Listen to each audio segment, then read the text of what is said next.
여러분, 조금 쉬고 오셨습니까? 네, 지난 시간 베티 뉴만의 건강관리 체계 이론, 주요 개념과 정의에 대해서 알아보았습니다. 이번 시간에는 이어서 그 이론에 대한 간호과정 적용에 대한 내용들을 공부해 보겠습니다. 교과서는 202페이지입니다. 202페이지에 있는 그림 3-5 뉴만 이론의 간호과정 적용 그림을 보면서 자세한 설명을 드리도록 하겠습니다. 뉴만의 건강관리 체계 이론은 간호과정을 3단계로 나누었습니다. 먼저 간호진단, 간호목표, 간호결과로 체계화하였습니다. 간호과정의 틀에서 먼저 1단계는 개인, 가족 및 지역사회를 대상으로 사정한 후에 그들이 경험할 수 있는 스트레스원과 방어선, 반응도를 중심으로 간호진단을 합니다. 이 그림에서 보면 사정의 내용이 1단계입니다. 그리고 간호진단과 간호계획과 간호수행 내용을 포함하는 2단계에서는 대상자 체계가 지각하는 문제에 따라 장기적이고 또는 단기적인 목표를 설정한 후에 1차, 2차, 3차 예방 활동을 초점으로 중재 방법을 모색합니다. 마지막으로 평가 단계에 있는 내용은 간호 결과로 접근합니다. 이와 같은 결과 단계에서는 사정의 타당성을 평가하고 중재를 통해 지역사회가 가능한 한 가장 높은 수준의 재구성에 도달하도록 도와주고 있는지를 결정하게 됩니다.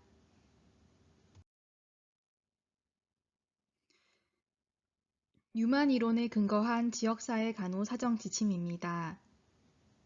앞으로 설명드릴 부분에서 주요 용어에 대한 부분은 지난 시간에 모두 공부하였기 때문에 여러분이 알게 된 주요 개념과 정의를 바탕으로 이 사정 지침에 대한 자세한 예시만 살펴보도록 하겠습니다.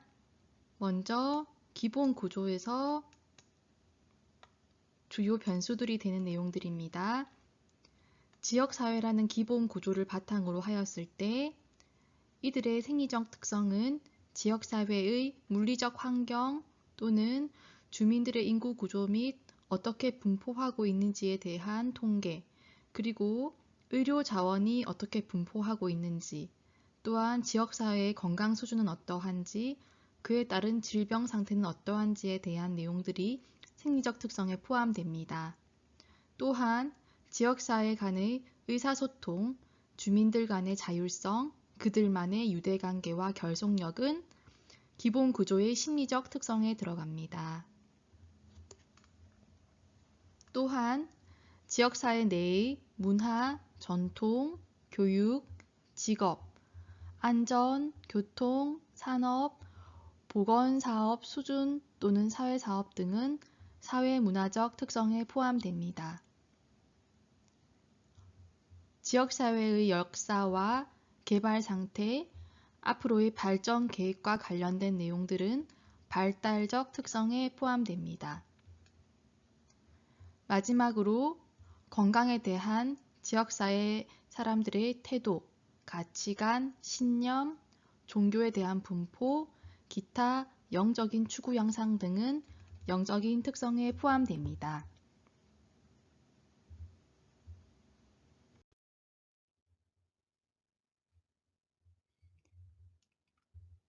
다음은 스트레스원에 대한 내용입니다. 뉴만의 이론에서 스트레스원은 매우 중요한 용어입니다. 지난 시간에도 주요 개념과 정의에 대해서 설명드렸습니다. 그 부분을 숙지하시고 스트레스원에 포함되는 3가지 요인에 대한 예시를 살펴보셨으면 좋겠습니다. 먼저 지역사회 내의 물리적 환경 상태는 적절한가에 대한 내용은 체계 내의 요인입니다. 그리고 체계 간의 상호작용을 알아볼 수 있는 내용인 체계간 요인은 다른 지역사회와 비교해 볼 때 기본 구조에 관련된 자원들이 적절한가에 대한 내용입니다. 마지막으로 체계 외 요인은 지역사회 외부의 변화, 즉 정부 정책 등의 변화로 인해 지역사회에 영향을 주는 스트레스 요인은 무엇인가를 살펴볼 수 있습니다.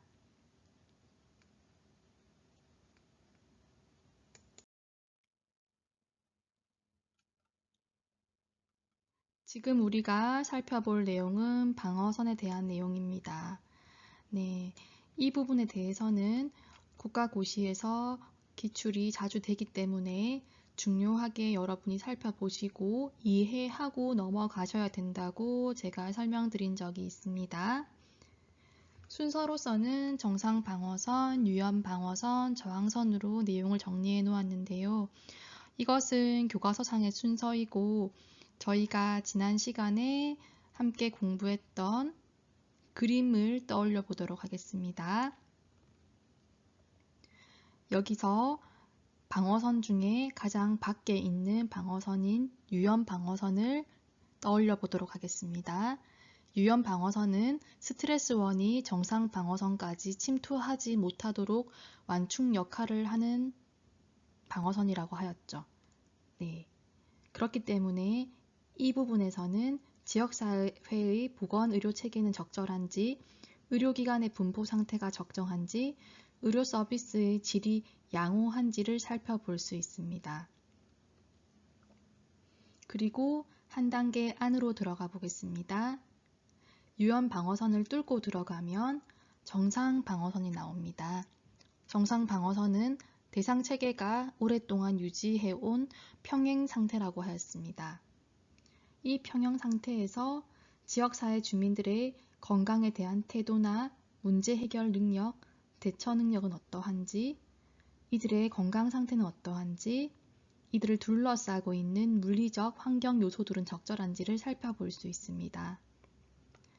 마지막으로 이 방어선의 가장 가운데에 있는 저항선에 대한 내용입니다.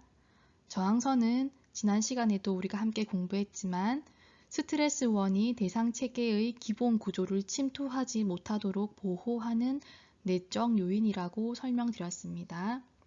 그러면 지역사회의 주민들의 내적 요인이라고 함은 경제 수준, 교육 수준, 유대관계나 결속력을 살펴볼 수 있겠죠.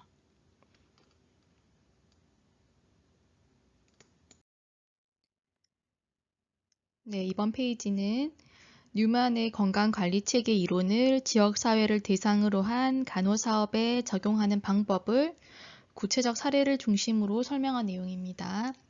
사례를 먼저 살펴보겠습니다. P시의 K마을은 해발 200m의 고지대로 무단 거주한 무허가 불량주택이 대부분이며 영세한 인구 가밀 지역이라고 하였습니다.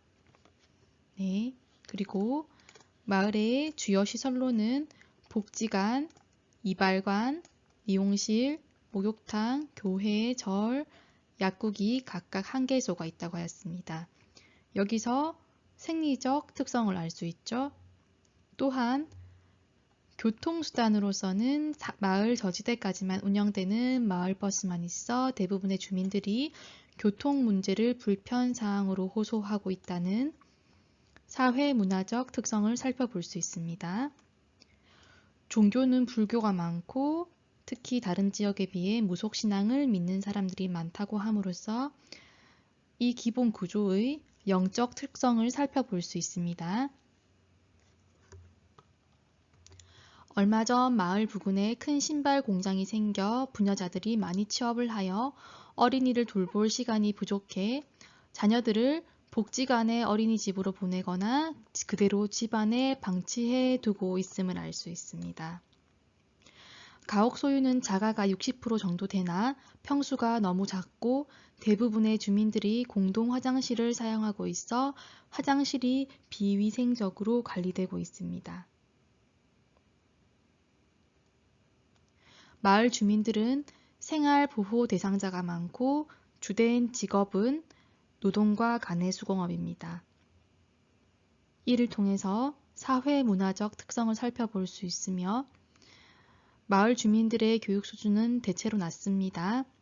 마을의 도로는 소방도로가 되어 있지 않아 화재 발생 위험이 크며 차도와 도로의 구분이 없고 도로의 곳곳에 위험물이 어질러져 있어 어린이들의 안전사고 위험이 많음을 통하여서 이 사회의 기본 구조의 특성 중 발달적 특성을 살펴볼 수 있습니다.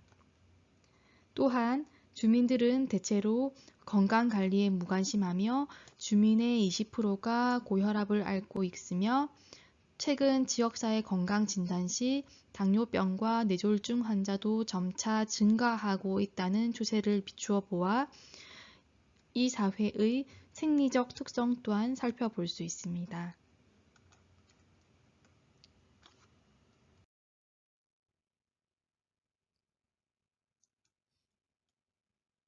네, 제가 이 사례를 읽으면서 미처 설명드리지 못한 내용에 대한 기본 구조의 틀은 이 슬라이드를 통해서 한 번 더 확인해 보시면 좋을 것 같습니다.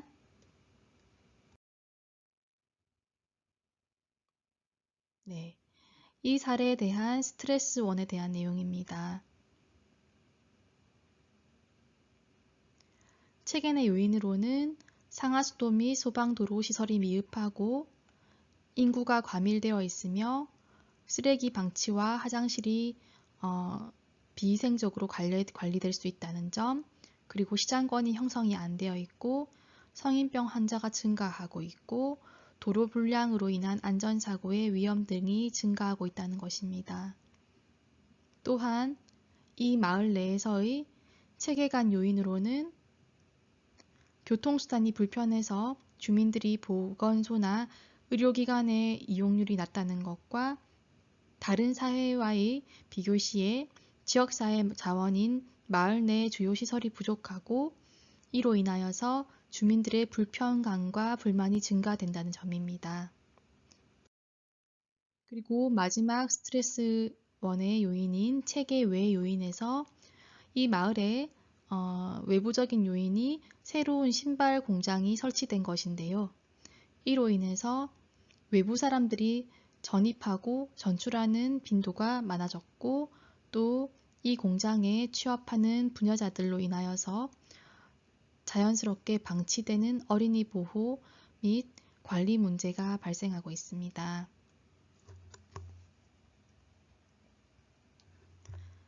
또한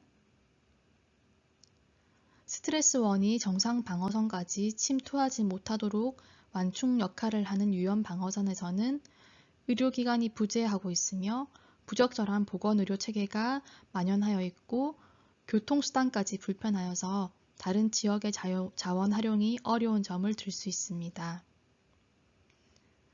또한 대상 체계가 오랫동안 유지해온 평행 상태인 정상 방어선에서는 만성질환의 유병률이 증가되었으며 감염성 질환이 증가되었습니다.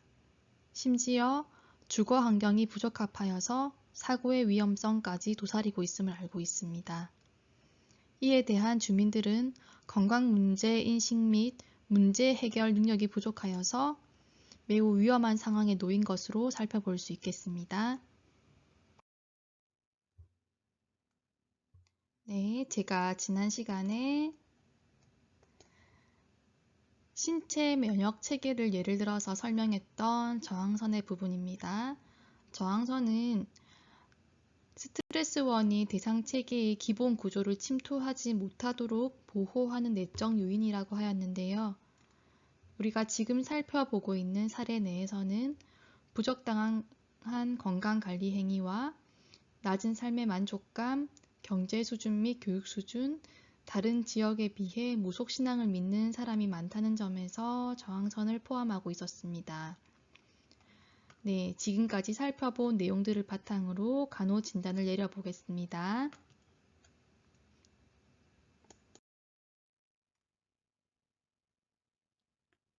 지금까지 알아본 사례를 통하여서 뉴만 이론의 간호과정 적용 예를 알아보도록 하겠습니다.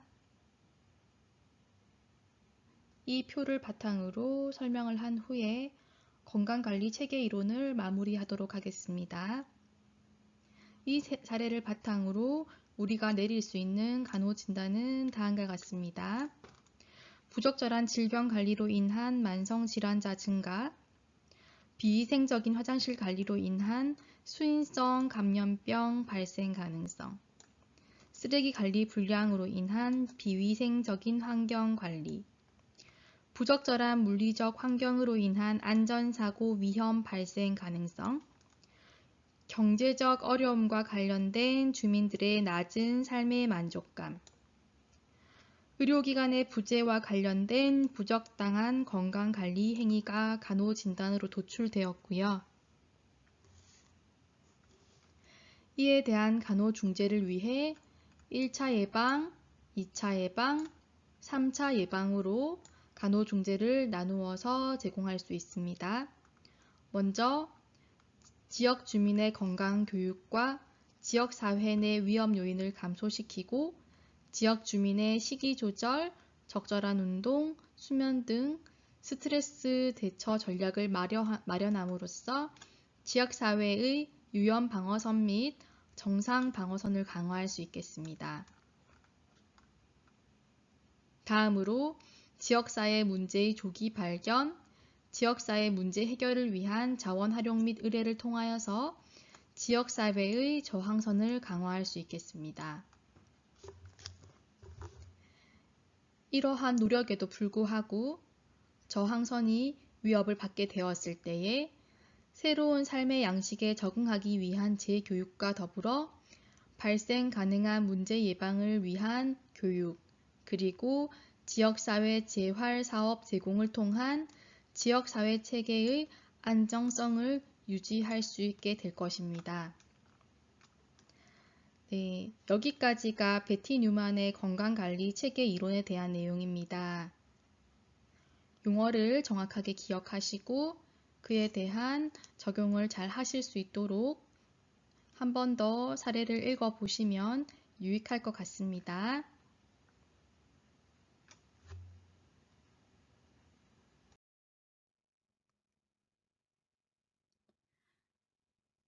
오렘의 자가간호 이론입니다. 오렘의 자가간호 이론은 간호가 왜 필요한지를 설명하는 중심 이론입니다. 따라서 이 이론도 여러분이 중요 표시를 하고 반드시 이해해야 하는 이론이 되겠지요. 이 이론에 따르면 인간을 생물학적, 사회적, 상징적으로 기능하는 하나의 통합된 객체이자 자가간호 요구를 가진 자가간호 행위자로 보고 있습니다. 여기서 자가간호란 인간이 자신의 생과 건강과 안녕을 유지하기 위해 수행하는 행동을 말하는데요. 인간은 자가간호를 위한 요구와 자가간호를 수행할 수 있는 역량을 동시에 가진다고 보고 있습니다. 따라서 간호란 자가간호 역량과 자가간호 요구 간의 차이를 줄이는 것이라고 오렘은 이 이론에서 주장하고 있습니다. 또한 개인을 위한 간호의 필요성을 결정하거나 간호 체계를 설계하여 간호를 제공하는 간호사들의 복합적인 능력을 간호 역량이라고 할 수 있겠습니다.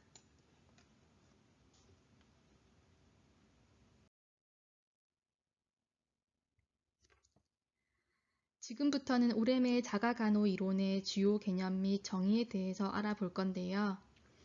뉴만의 이론과 마찬가지로 개념이 여러분의 머릿속에 분명하게 형성이 되지 않으면 이론의 간호 과정 적용에서 좀 많은 고생을 할 수도 있습니다.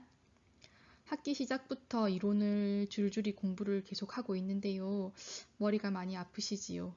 네, 머리가 아프신 거 알지만 저도 여러분과 같은 경험을 오래전에 했던 사람으로서 최대한 중요한 부분은 쉽게 이해할 수 있도록 설명을 드릴 테니 저를 믿으시고 조금만 더 집중해 주셨으면 좋겠습니다. 그리고 중간고사와 기말고사도 제가 이렇게 동영상 강의를 통해서 수업 시간에 강조한 부분에서 주로 출제를 할 예정입니다. 동영상 강의에서 중요하다고 말씀드릴 부분만 잘 따라오시면 이번 수업은 어려울 것이 전혀 없겠습니다. 네, 슬라이드로 돌아가 보겠습니다. 시작 부분에 자가간호에 대한 설명을 드렸기 때문에 자가간호 요구에 대한 내용들을 설명드리도록 하겠습니다. 용어를 읽고 그에 대한 뜻을 계속 이렇게 설명을 하면 여러분들도 많이 따분하고 힘들 것 같아서 이 자가간호 요구 부분에서는 예시를 이해하시면 쉽게 따라오실 수 있을 것 같습니다.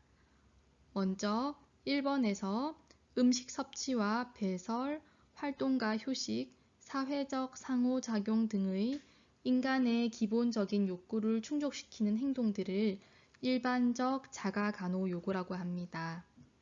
보편적 자가간호 요구라고도 하는데요.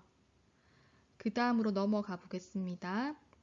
임신이나 미숙아 출생, 배우자나 부모의 사망 등 우리가 살아가는 인간의 성장 발달 과정에서 필요로 하는 자가간호 요구가 있습니다.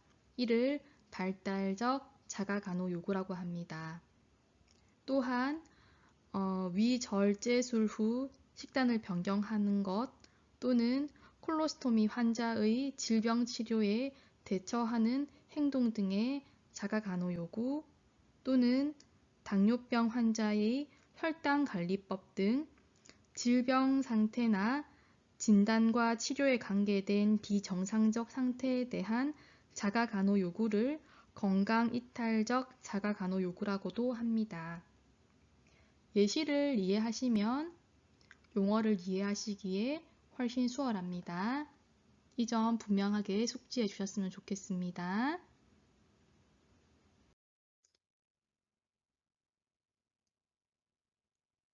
다음은 자가간호 역량에 대한 내용입니다. 자가간호 역량이란 자가간호 활동을 수행하는 힘, 개인이 생활이나 건강, 안녕을 유지하기 위해서 건강 활동을 시도하고 스스로 자가간호를 수행할 수 있는 지식, 기술, 태도, 신념, 가치, 동기하 등으로 구성되어 있습니다. 하지만 대상자의 자가간호 역량이 자신의 치료적인 자가간호 요구를 충족시킬 수 없을 때 발생하는 자가간호 역량의 부족된 현상을 자가간호 결핍이라고 합니다. 이에 대하여 자가간호 결핍이 있는 대상자에게 특정한 이익과 안녕을 주고 자가간호 요구를 충족시키기 위해 치료적인 간호 체계를 설계하고 제공하며 조절하는 간호 능력을 간호 역량이라고 할 수 있습니다.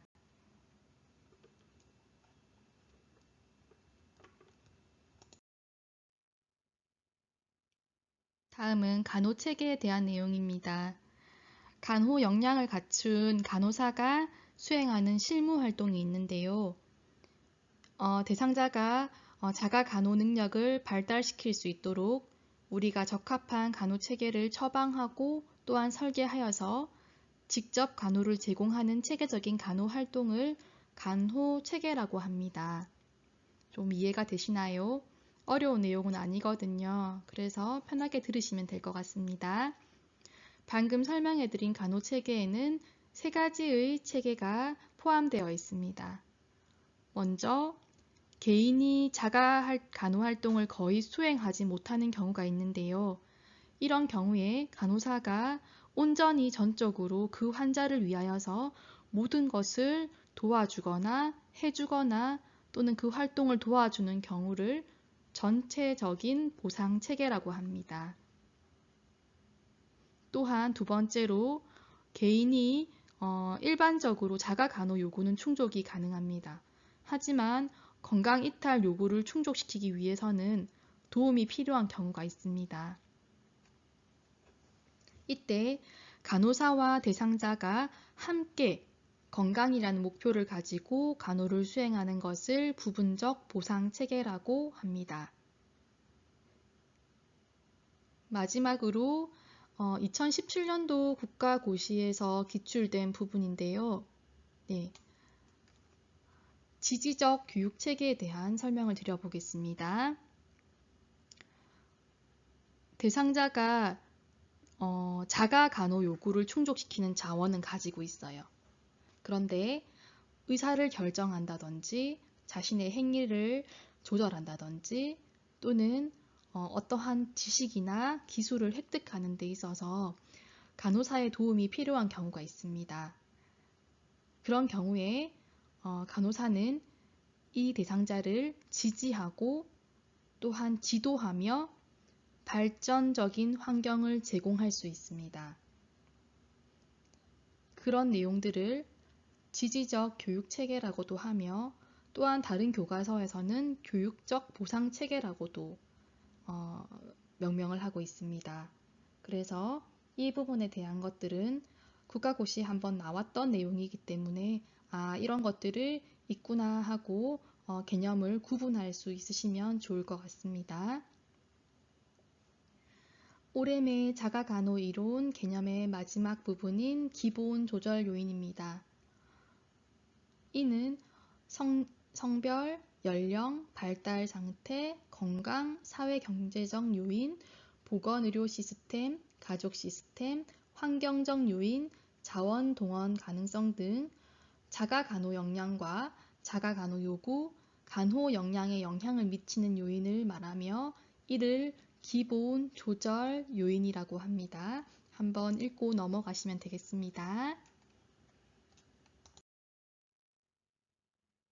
네, 지금 보여드리는 그림은 제가 슬라이드 13, 14, 15를 통하여서 설명해드린 내용입니다. 오렘의 간호 개념 모형을 보시면 주요 개념 및 정의가 더욱더 잘 이해가 되실 겁니다. 참고 부탁드립니다. 다음 슬라이드로 넘어가도록 하겠습니다. 네, 이 그림은 오렘의 기본적인 간호체계입니다.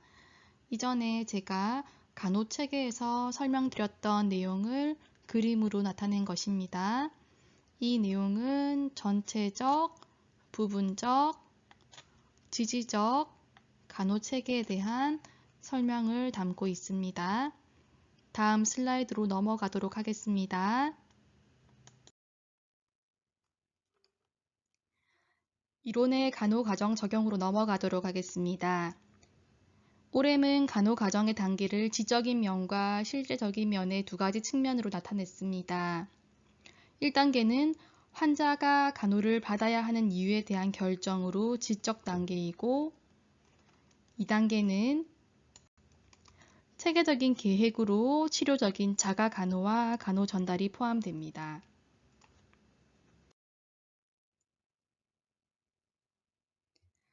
자가 간호 요구의 종류에 따라 먼저 자료를 수집합니다. 일반적인 자가 간호 요구에 대한 내용들을 슬라이드를 통해서 자세히 살펴봐 주시기 바랍니다. 두 번째로 아까 말씀드렸듯이 발달 과정이나 발달과 관계된 상황에서 특정하게 필요하게 되는 자가 간호 요구를 발달적 자가 간호 요구라고 하였는데요. 시간 관계상 자세한 내용은 슬라이드를 통해서 확인하시기 바랍니다. 내용이 어렵지 않아서 다음 슬라이드로 넘어가도록 하겠습니다. 또한 질병 상태와 진단과 치료에 관계된 비정상적 상태에 대한 자가 간호 요구를 건강 이탈 시의 자가 간호 요구라고 하였는데요. 그에 대한 적용은 다음과 같습니다.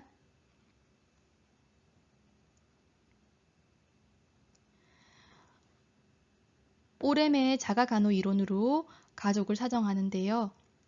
여기서 간호사는 가족의 요구 충족을 위한 전략을 세워야 하고 간호중재는 전체적 보상체계, 부분적 보상체계, 지지적 교육체계 중의 체계 중에서 하나를 선택하고 설정할 수 있어야 합니다.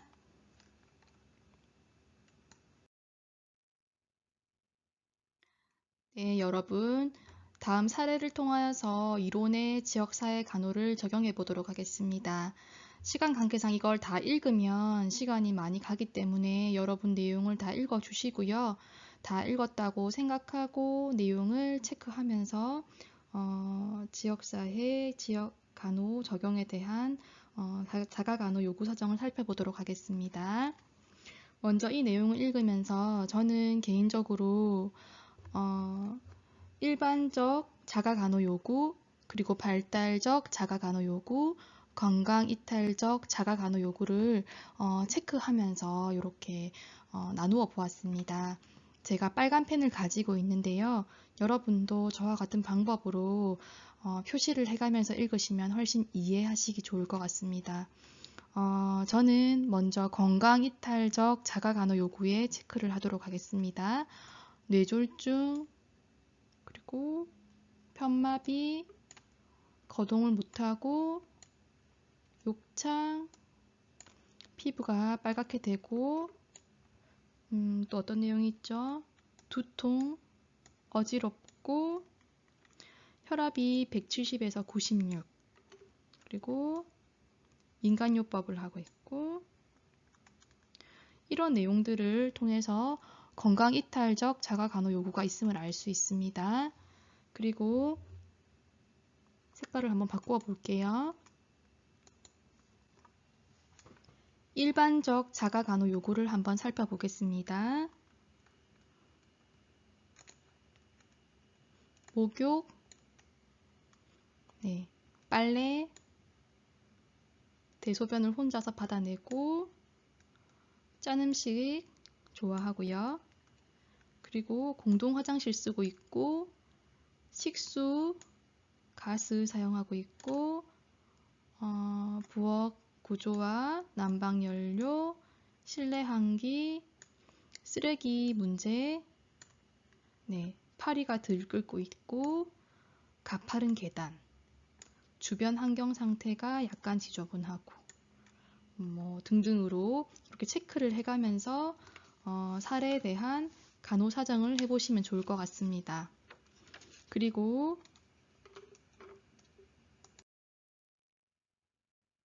다음 슬라이드는 제가 방금 표시하면서 했던 내용이라서 빠진 부분이 있는지 한번 살펴보시면 좋을 것 같고요.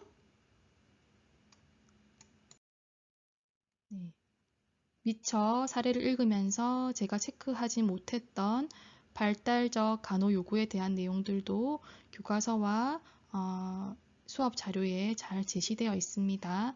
한번 읽으면서 이해해 주셨으면 좋겠고요. 건강이탈 시 자가간호 요구는 제가 아까 설명하면서 빨간색으로 표시했던 부분이죠. 넘어가도록 하겠습니다. 마지막으로 자가간호 역량을 사정합니다. 이 역량을 사정하여 보았을 때 최 씨를 간호해 줄 인적 자원이 있으므로 가족들이 의논하여 최 씨 간호의 역할을 분담할 수 있다. 그리고 김 씨에게 고혈압 관리에 대한 정확한 진단과 치료 방법을 제공하면 자가간호를 할 수 있는 잠재력이 있다. 최 씨도 재활을 하고 싶은 욕구가 있기 때문에 아들이 최 씨의 재활에 관심을 갖고 보건소에서 제공하는 재활 프로그램에 최 씨를 참여시키려고 노력함. 이렇게 자가간호 역량을 사정할 수 있습니다. 따라서 이에 대한 내용을 바탕으로 간호 진단과 계획 및 수행을 할 수 있습니다. 그림을 참조 부탁드립니다.